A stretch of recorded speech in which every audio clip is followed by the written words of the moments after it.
warahmatullahi wabarakatuh.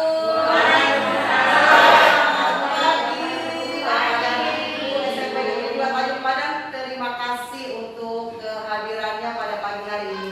Saya menyelesaikan tugas modul 1.410 aksi nyata pada pagi hari ini, di mana kami harus mengumpulkan 5 atau lebih guru untuk mempresentasikan tentang budaya positif. Karena ini sangat bermanfaat bagi kita, paling tidak dari yang hadir pada pagi hari ini nanti bisa juga mengimbaskan kepada teman-teman yang lain yang pada pagi hari ini belum bisa hadir bersama kita. Ya, saya Ibu Lili Handayani dari calon guru penggerak. Ini merupakan tugas akhir saya di modul 1.4. Ya, kita mulai saja. Sebelum kita melakukan aksi nyata yang lain, kita akan pertama yaitu materi budaya positif tentang filosofi pendidikan Ki Hajar Dewantara. Bapak dan Ibu perlu diketahui sebelum kita lebih dalam mengupas tentang budaya positif, kita harus tahu dulu apa filosofi pendidikan menurut Ki Hajar Dewantara. Ya, kita beralih lagi ke belakang. Ya, bagaimana KHD yang kita tahu biasanya Ki Hajar Dewantara itu hanya Ingat Sosungtolodo, Imadio Mangunkarso, dan Tutur Handayani. Ternyata dari sekian itu banyak sekali makna-makna yang terkandung bagi dunia pendidikan menurut KHD. Salah satunya adalah tentang filosofi pendidikan, ya, di mana segala kodrat yang ada pada anak itu, bagaimana guru ya menuntun muridnya untuk mencapai sebuah kebahagiaan yang sebesar-besarnya. Ya, jadi menurut KHD dunia pendidikan itu adalah guru sebagai media anak untuk anak mencapai kebahagiaannya. Jadi tidak ada anak yang di sekolah itu bersedih karena suatu hukuman. Ya, jadi anak itu bebas, ya, merdeka belajar menuju profil pelajar Pancasila. Ya, bagaimana nanti aturan-aturan hukuman yang tidak lagi diperlakukan di sekolah. Ya, karena itu kita diajarkan di kurikulum ini adalah menyusun tentang bagaimana paradigma baru ya bagi dunia pendidikan. Ya, lalu di sini kita tidak akan membahas ini terlebih dalam karena nanti kita akan membahas tentang kesepakatan kelas, di mana nanti tidak ada lagi tata tertib, yang namanya tata tertib, aturan, hukuman tidak ada lagi diperlakukan di sekolah. Ya, tapi itu tentu saja seiring sejalan ya karena perubahan paradigma baru. Ya, lalu ada nilai dan guru penggerak. Ya, banyak sekali nilai dan guru penggerak. Nilainya diantaranya yaitu guru penggerak itu tentu saja inovatif, yang kreatif, mandiri, sebagai pusat pembelajarannya berpusat pada murid.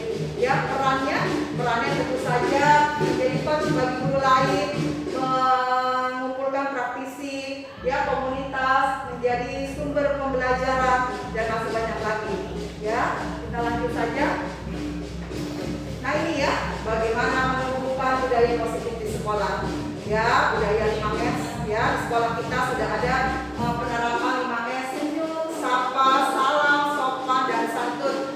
Lalu pelihara dan jaga budaya daerah. Setiap tahun kita sudah melaksanakan budaya daerah, ya, khususnya di Belitung ada bejungan, ada makan bedulang mungkin ya. Apalagi di sekolah kita budaya daerah itu memang sangat kental ya, tetap dipertahankan walaupun kita di dunia pendidikan.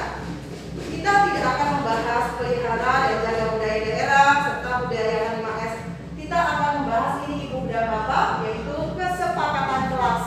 Jadi nanti tata tertib itu akan diganti menjadi kesepakatan kelas. Ya, tidak lagi ada hukuman, tidak ada lagi ada guru yang marah-marah, tidak ada lagi guru yang ngomel-ngomel ketika anak tidak membuat tugas. Ya, ini adalah paradigma baru, tapi memang tidak mudah. Ya, tidak mudah akan kita laksanakan.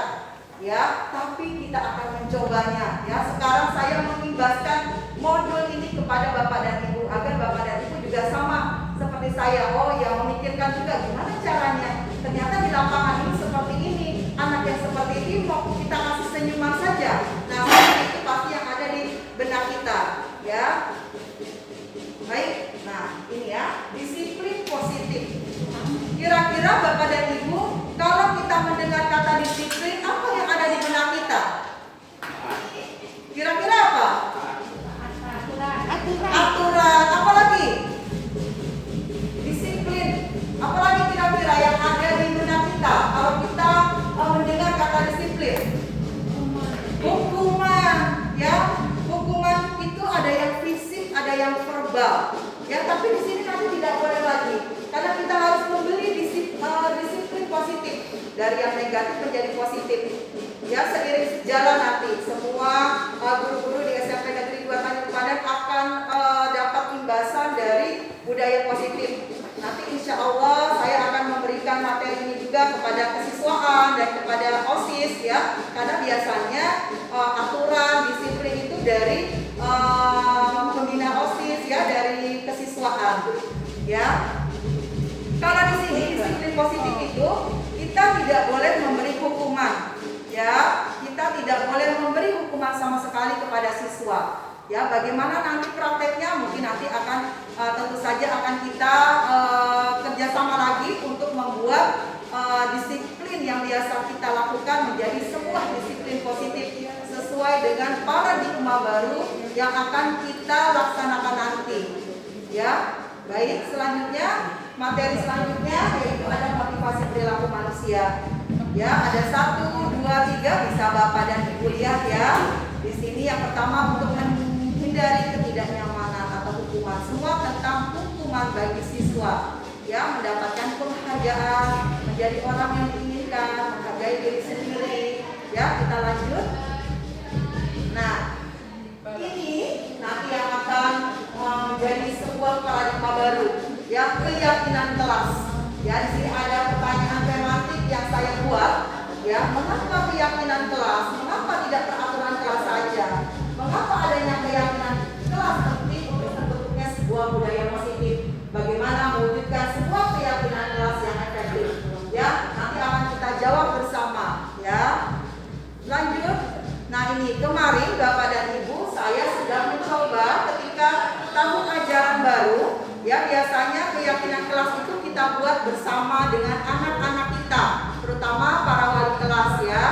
Jadi dalam membuat keyakinan kelas kita akan tahu nanti anak itu maunya seperti apa, dan mereka juga ketika membuat sebuah keyakinan kelas dia akan tahu konsekuensi apa yang akan ia dapat ketika ia melanggar keyakinan kelas ini.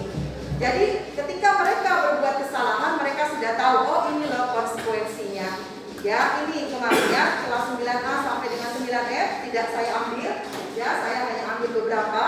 Mereka menulis selalu berpikir positif, ya, senantiasa menjadi diri yang terbaik, percaya dan menghormati orang lain, ya, berkomitmen terhadap setiap tugas dan senantiasa membantu. Ya, ini adalah contoh keyakinan kelas di 9F. Ya, 9EF, ya, 9ABC nanti ada lagi. Tapi ini dari semua siswa, ini yang saya tulis di depan, ya. Baik, ya, kemarin saya kasih kertas, mereka menulis, ya, lalu menempel ke depan. Nah, nanti ini kan harus wali kelas 7, 8, 9 harus membuatnya. Ya, jadi nanti tidak ada hukuman. Begitu mereka, misalnya dia menulis saya tidak akan datang terlambat, ya. Jadi nanti kalau dia melakukan, dia datang terlambat, dia sudah tahu. Apa yang akan kamu lakukan, nak? Ya, kemarin kamu menulis apa? Nah, itu seperti itu. Ya, jadi nanti hukuman-hukuman itu akan hilang dengan sendirinya sesuai dengan waktu tentu saja. Ya, kita lanjutkan. Nah, ini tentang hubungan dasar menurut Maslow, ya. Ini nanti kita bahasnya nanti.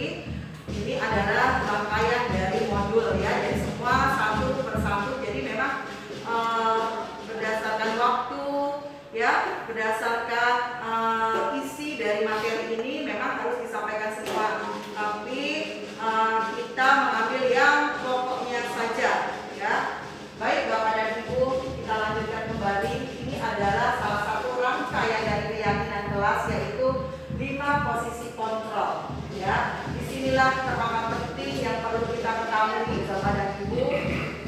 Guru di sini biasanya untuk yang kata pemateri, guru jadwal itu biasanya ada di hukum dulu. Betul tidak? Betul, ya. Ini ada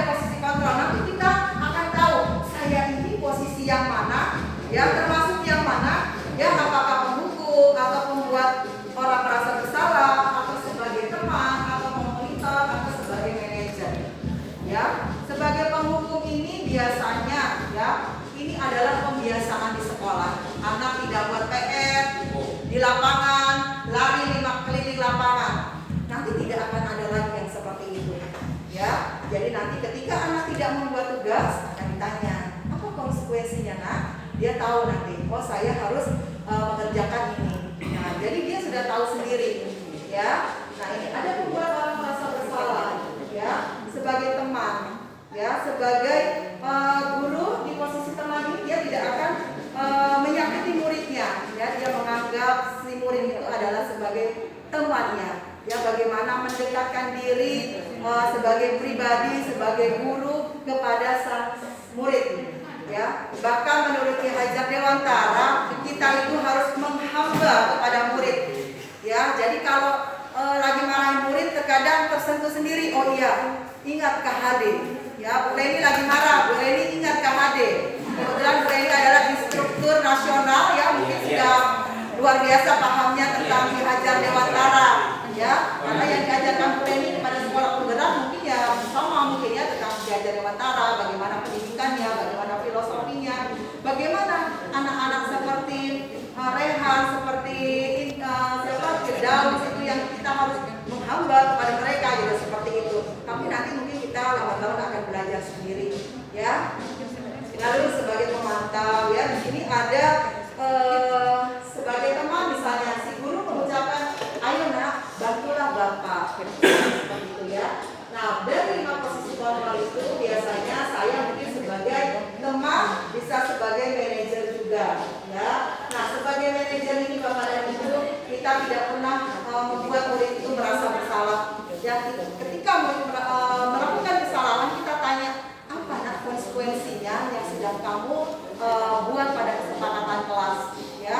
Nah, si anak akan tahu konsekuensinya, melaksanakan apa yang sudah dia lakukan dengan sendirinya. Jadi memang kita harus menyadarkan mereka, ya, menyadarkan mereka, bantu mereka juga untuk mengingatkan saja. Ya, jadi nanti pada paradigma baru ini sudah tidak ada tata tertib namanya, tapi namanya nanti menjadi keyakinan kelas, ya. Baik, ini ya ada restitusi, ya, dalam guru penggerak. Ya, semua ini saya beruntung bisa berada di calon guru penggerak ini karena banyak sekali ilmu-ilmu, banyak sekali sesuatu yang sudah jadul, sesuatu yang sudah harus kita tinggalkan sebenarnya. Ya, nah ini adalah restitusi, ya, proses menciptakan kondisi bagi murid untuk memperbaiki kesalahan mereka sehingga mereka bisa kembali kepada kelompok mereka dengan karakter yang lebih kuat. Biasanya murid yang habis datang ke ruang BK, kita marahin, dia akan tertunduk, dia akan menangis, ya, dia malu kembali ke kelas. Tapi dengan restitusi ini, mereka kembali ke kelas tapi dengan karakter yang lebih kuat, dengan perasaan nyaman, ya, mereka tidak malu dengan kawan-kawannya, ya, lain dengan memberikan hukuman, ya. Nah, ini adalah restitusi, ya. Nah, Bapak dan Ibu, kemarin saya juga mendapatkan tugas untuk melakukan restitusi di sekolah. Ya, nah ini ada 3 siswa. Yang pertama si Putri, ya, dia melakukan kesalahan, dia selalu membawa handphone ke sekolah. Ya, saya memberikan keyakinan kelas kepada dia, restitusi apa yang harus dia lakukan. Nah, begitu juga dengan gambar yang kedua. Dia merasa bersalah, ya, dia sering terlambat, tidak piket, ya. Ini adalah penerapan yang sudah saya lakukan kepada 3 anak ini. Kemarin membuat video lalu dikirim, ya, sebagai bukti kalau kita sudah melakukannya. Ya, alhamdulillah berjalan lancar, ya, semua bisa saya laksanakan. Baik, nah ini ya restitusi yang saya lakukan adalah memperbaiki hubungan, ya, tawaran. Restitusi itu sebuah tawaran, bukan paksaan. Restitusi adalah cara yang paling baik, ya, dalam memberikan suatu keyakinan kepada siswa. Ya, ini adalah contoh restitusi yang pernah saya jalankan. Ya, insya Allah saya juga bisa seperti Ki Hajar Dewantara kepinginnya, ya, tidak memberikan hukuman, tidak marah-marah lagi, murid takut datang kepada saya, ya. Bahkan saya sekarang ingin menjadi teman bagi mereka dan mereka tidak takut, tidak menganggap saya sebagai guru BK adalah polisi sekolah. memberikan mengatakan kesalahannya dan mereka kembali kepada kelompoknya menjadi karakter yang lebih kuat, ya. Nah, ini adalah segitiga restitusi, ya. Ini ada validasi tindakan yang salah, ya. Lalu ada menanyakan keyakinan, ada menstabilkan identitas, ya. Ini adalah kata-kata yang biasa kita lakukan agar si anak menjadi karakter yang lebih kuat, ya. Misalnya menanyakan keyakinan, kamu inginnya menjadi orang seperti apa? Keyakinan kelas apa yang telah disepakati? Ya, ini adalah segitiga restitusi. Baik ya, ini yang 1, 2, 3. Bisa dilihat ya Bapak dan Ibu. Baik, sekian dan terima kasih. Bapak dan Ibu, ini adalah rangkaian perjalanan saya menutup modul 1 di aksi nyata saya. Saya sangat berterima kasih, saya sangat bersyukur Bapak dan Ibu bisa hadir untuk memberikan dukungannya kepada saya pada pagi hari ini. Semoga saya bisa lebih banyak lagi memberikan ilmu, memberikan imbasan apa yang telah saya dapat pada program Guru Penggerak. Bapak dan Ibu yang belum bergabung menjadi guru penggerak tetap ikut bergerak dan menggerakkan guru-guru. Semoga Bapak dan Ibu SMP Negeri 2 Tanjung Pandan di tahun-tahun berikutnya bisa menjadi guru penggerak juga, ya, bisa mengikuti, ya, apa yang kita dapatkan di sini luar biasa banyaknya, ya. Tentu saja semoga dengan niat, ya, karena kalau tidak niat memang pasti akan selesai, pasti akan separuh-separuh menjalankannya. Jadi apa yang sudah saya lakukan pada pagi hari ini semoga bermanfaat bagi Bapak dan Ibu semua. Terima kasih. Wabillahi taufiq wal hidayah. Wassalamualaikum warahmatullahi wabarakatuh.